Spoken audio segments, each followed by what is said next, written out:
Hey, hi, Paul here. Linda here. So we finally made it to the end, right?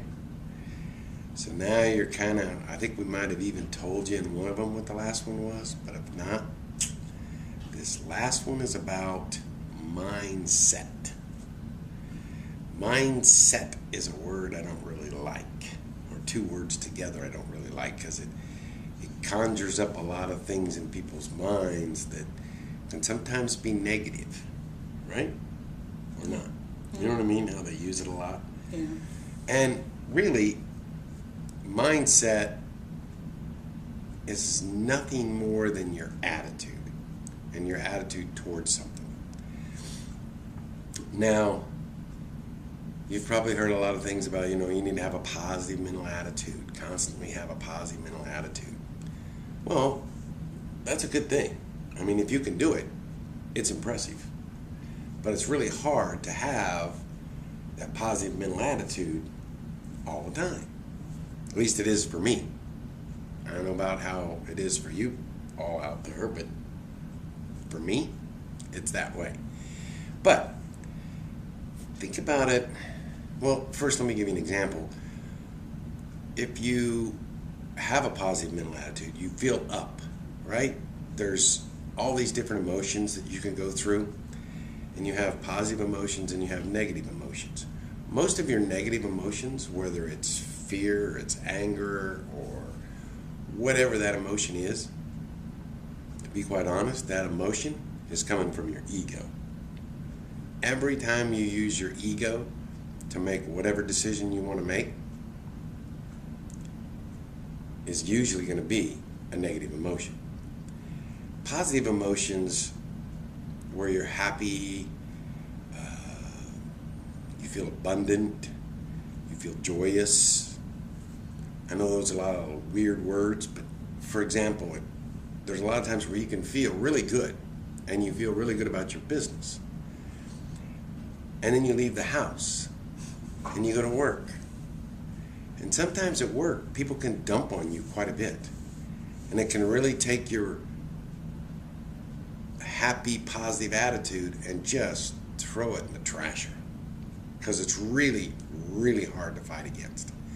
And what we've done that's worked for us, and it works for me constantly, is I go to work, and when I get to work, I take some time to myself, pull out one of the books we have. We have a lot of books that we read constantly, and it's probably a very good habit for you to get into.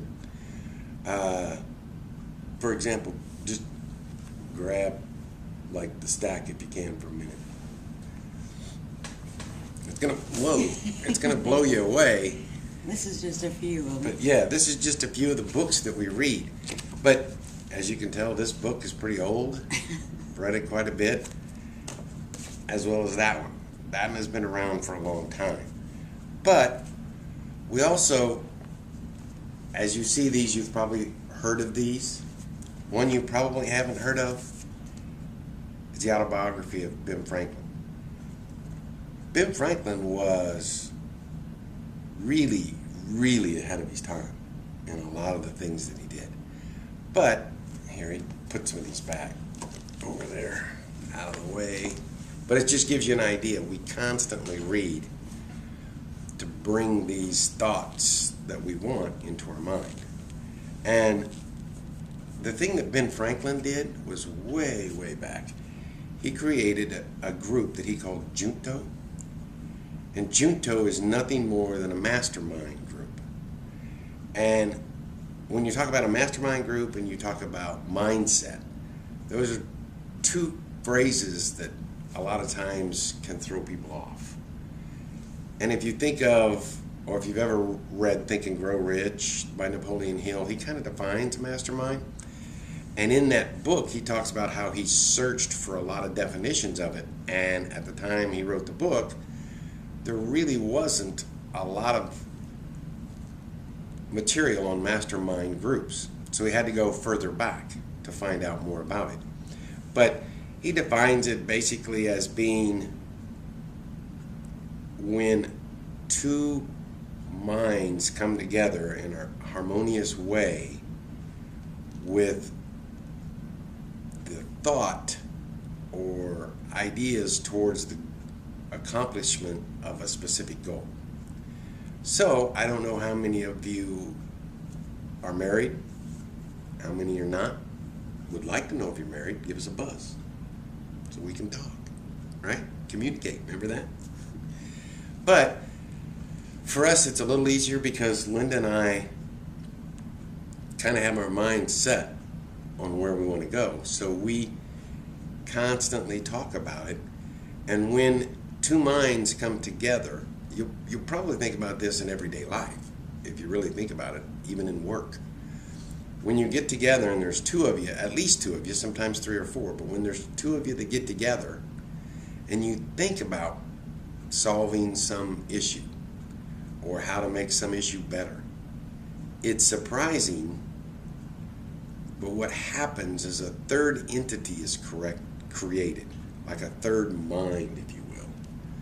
And this third mind brings in other ideas into your head that you normally don't get, right? When you think of like what this person's idea is and what this person's idea is and put them together and you get a third idea. Yeah, they flood in quite a bit.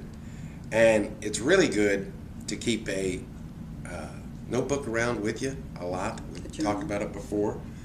And you can write down into it because you'll get these ideas constantly as they flow into your mind. But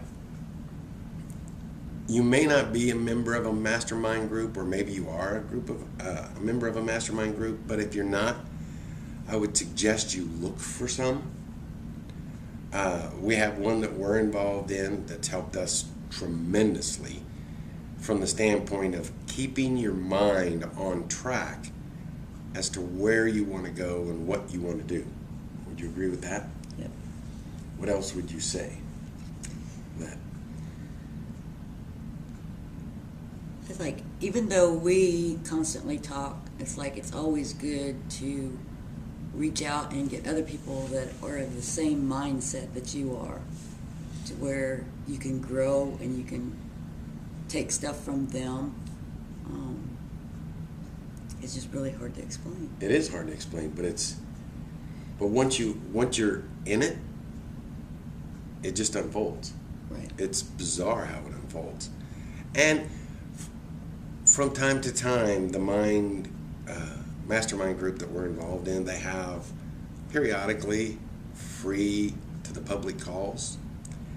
And at that time, we'll probably send you something through the mail through an email that just basically talks about it and tells you like when it is, the times, phone numbers, that kind of thing. You can either Just join to it give or you a not. little sample of kind of what a mastermind group does. Open calls aren't necessary. They're not as deep as the membership calls. But Hey, Paul and Linda back with you again.